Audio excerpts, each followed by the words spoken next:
नमस्कार साथियों, स्वागत है आपका यूट्यूब चैनल पीएस एजुकेशन हमें और शिक्षा जगत से जुड़ी हुई जानकारियां खबरें लेकर के आपके सामने आते हैं। कर्मचारियों से जुड़ी हुई जानकारी लेकर के आते हैं, तो शैक्षिक न्यूज प्रतिदिन आपको यहां पर प्राप्त होंगी।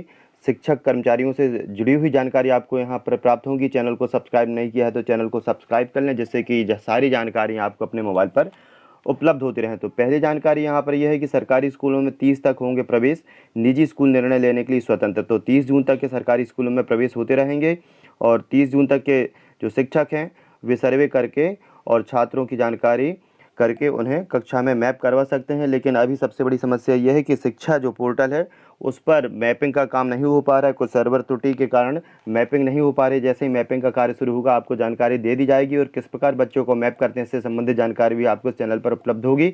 इसके बाद जानकारी के 1 लाख स्कूलों में बच्चों के लिए लगाई जाएंगी आनंद की कक्षाएं। तो कुछ वर्ष पहले मध्य प्रदेश सरकार द्वारा एक आनंद विभाग बनाया गया था, जहां पर कि शिक्षकों को भी इसका प्रशिक्षण दिया गया था। एक मोटिवेशन होता है जहां पर शिक्षकों को तनाव मुक्त करने के लिए प्रशिक्षण दिया जाता है और आनंदित कैसे रहे इस प्रकार की एक प्रशिक्षण होता है। इसी प्रकार अब बच्चों के लिए अभी तक तो ये जो प्रशिक्षण था हायर सेकेंडरी हाई स्कूल के बच्चों के लिए था, लेकिन इस वर्ष से ये प्राइमरी और मिडिल क्लास के बच्चों के लिए भी प्रारंभ कर दिया जाएगा कि किस प्रकार बच्चे जो हैं वो खुश रहें, आनंदित रहें। तो इसके लिए शिक्षकों का भी प्रशिक्षण कर दिया गया है। कुछ जो प्रशिक्षित शिक्षक हैं वो कक्षाओं में और अन्य शिक्षकों को ये ट्रेनिंग देंगे कि किस प्रकार बच्चों को खुश रखा जाए, किस प्रकार उन्हें मोटिवेट किया जाए। तीसरा विशेष समाचार है कि छत्तीसगढ़ की तरह मध्य प्रदेश सरकार पर भी वृत्ति कर समाप्त करने का दबाव।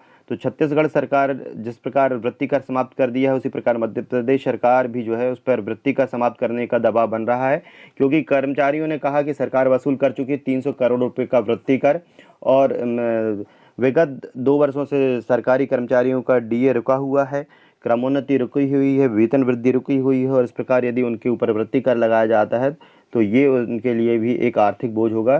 तो इस संबंध में जो है कर्मचारियों ने मांग की है कि मध्य प्रदेश में वृत्ति कर समाप्त करना चाहिए। इसमें आपके जो भी कमेंट हैं आप अपने कमेंट्स आप कमेंट बॉक्स में ज़रूर करें, अपनी राय ज़रूर कमेंट बॉक्स में लिखें और चैनल को सब्सक्राइब कर लें, जिससे सरकारी कर्मचारी से संबंधित समस्त जानकारी आपको इस चैनल पर उपलब्ध होगी। तो देखते हैं अगला समाचार।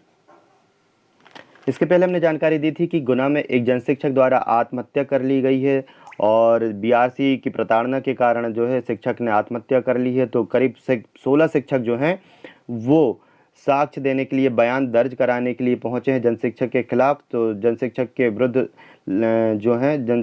के विरुद्ध जो कार्यवाही हुई और जिस प्रकार उसे प्रताड़ित होकर के आत्महत्या करनी पड़ी, तो शिक्षक लामबंद हो गए हैं और बीआरसी और जो अधिकारी हैं जो शिक्षकों को प्रताड़ित करते रहते हैं तो उनके विरुद्ध बयान दर्ज करवा दिए हैं 16 जन शिक्षकों ने। जो सबसे महत्वपूर्ण खबर है कि अनुकंपा नियुक्ति के लिए आवेदन अब ऑनलाइन ही मान्य होंगे। अभी तक के जो है ऑफलाइन आवेदन दिए जाते थे, लेकिन अब जो है नई प्रक्रिया के तहत ऑनलाइन आवेदन करना होगा। जो भी आवेदक है वो जो कर्मचारी उसका आईडी और पासवर्ड से लॉगिन होकर के उसका ऑनलाइन आवेदन दर्ज करवाना होगा। और जितने भी ऑफलाइन आवेदन पहले जमा हो चुके हैं तो वो जो डीओ साहब हैं, अधिकारी हैं आपके ज़िले के, वो उनको ऑनलाइन करेंगे।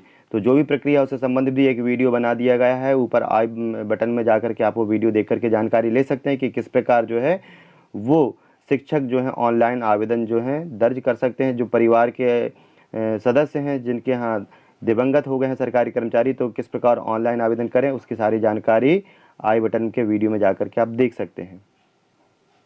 एक महत्वपूर्ण जानकारी ये आ रही कि कोरोना से संक्रमित कर्मचारी जो हैं उनको 21 दिन का विशेष अवकाश दे सकती है सरकार। तो जिस प्रकार अभी हमने एक जानकारी दी थी कि राजस्थान सरकार द्वारा 21 दिन का कर्मचारी को अवकाश स्वीकृत किया जाता है कोरोना काल में, इसी प्रकार मध्य प्रदेश सरकार भी एक आदेश दे सकती है कि जिसमें या तो कर्मचारी कोरोना पॉजिटिव होता है या उसके जो है संबंधी कोई होते हैं, परिवारजन होते हैं, तो उन्हें 21 दिन का अवकाश दिया जाएगा। और ये जो अवकाश है ये विशेष अवकाश रहेगा, इसे किसी भी अन्य अवकाश में समाहित नहीं किया जाएगा। तो ये 21 दिन का विशेष अवकाश रहेगा। इसके बाद चाहे कर्मचारी तो वो पोस्ट कोविड के बाद अपना मेडिकल वगैरह जो अन्य अवकाश हैं वो उन्हें विधिवत ले सकता है, लेकिन 21 दिन का ये जो अवकाश है वो कर्मचारी को पॉजिटिव या उसके परिवारजन के संक्रमित होने पर 21 दिन का अवकाश उसे उपलब्ध होगा। और जो लोग डीएलएड करना चाहते हैं तो वो अपने परीक्षा के आवेदन 21 जून तक भर सकते हैं। माध्यमिक शिक्षा मंडल भोपाल की ओर से जारी पत्र में लिखे कि मंडल द्वारा संचालित 2021 की जो प्रारंभिक परीक्षा है पत्रोक्तादि डीएलएड की नियमित परीक्षा प्रथम वर्ष द्वितीय वर्ष में अध्ययन परीक्षार्थियों के लिए आवेदन पत्र एमपी ऑनलाइन कियोस्क अथवा पोर्टल के माध्यम से 21 जून से 10 जुलाई तक के भर सकेंगे।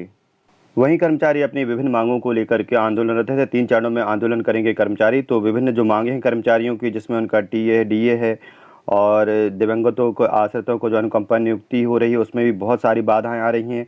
उनकी वेतन वृद्धि रोकी गई है। इससे भी संबंधित कई प्रकार की जो दिक्कतें हैं, उसके लिए कर्मचारी लामबंद हो गए हैं। तो इसी के साथ विपक्ष के जो नेता हैं अजय सिंह, उन्होंने भी कर्मचारी हित में कहा है कि कर्मचारियों के पक्ष में निर्णय लें मुख्यमंत्री। और पूर्व नेता प्रतिपक्ष अजय सिंह ने कहा कि प्रदेश सरकार महंगे होते हुए पेट्रोल डीजल के टैक्स से हर साल 14,000 करोड़ रुपए जनता से वसूल रही है। वहीं बुजुर्ग, पेंशनरों और कर्मचारियों का हक मार रही है। कोरोना से लड़ने वाला नर्सिंग और पैरामेडिकल स्टाफ और आशा कार्यकर्ता भी सरकार के रवैये से परेशान होकर के आपके हक की लड़ाई लड़ रहे हैं। लाखों कर्मचारियों के वेतन में काल्पनिक इंक्रीमेंट लगाया जा रहा है, जिससे रिटायर होने वाले लोगों को पेंशन, ग्रेजुएटी में घाटा हो रहा है। पिछले वर्ष से 3 बार का डीए भी रुका हुआ है। प्रमोशन पर भी रोक लगी हुई है। श्री सिंह ने कहा कि प्रदेश के 4 लाख पेंशनरों का 5% डीए जुलाई 19 से रुका हुआ है। उनका पैसा रोकने का क्या तुक है? पेट्रोल डीजल से सरकार हजारों करोड़ रुपए की कमाई कर रही है। इससे यदि थोड़ा सा पैसा इन भी बुजुर्गों को उनके हक का दे दिया जाए तो सरकार को कोई काम नहीं रुकने वाला। महंगाई चरम है और जुलाई 19 के बाद से 3 डीए की घोषणा कोरोना की आड़ में वैसे ही रुकी हुई है। अजय सिंह ने कहा कि कोरोना काल में सबसे ज़्यादा काम करने वाला 40,000 नर्सिंग और पैरा मेडिकल स्टाफ अपनी 10 साल पुरानी मांगों को लेकर के लगातार संघर्ष कर रहा है। श्री सिंह ने मुख्यमंत्री से आग्रह किया कि वे अपने आप को पेंशनरों, कर्मचारियों, नर्सिंग और पैरा मेडिकल स्टाफ, आशा कार्यकर्ता और लाखों परेशान कर्मचारियों की जगह रखकर देखें और तत्काल उनके पक्ष में निर्णय लें। तो चैनल को सब्सक्राइब जरूर कर लें, जिससे कि आपको एक ही जगह सारी जानकारियां उपलब्ध हो जाएंगी। शिक्षा जगत से जुड़ी हुई, कर्मचारियों जगत से जुड़ी हुई जानकारियां आपको इस चैनल पर उपलब्ध होंगी। अभी तक चैनल को सब्सक्राइब नहीं किया तो चैनल को सब्सक्राइब कर लें। वीडियो को लाइक शेयर जरूर करें। धन्यवाद।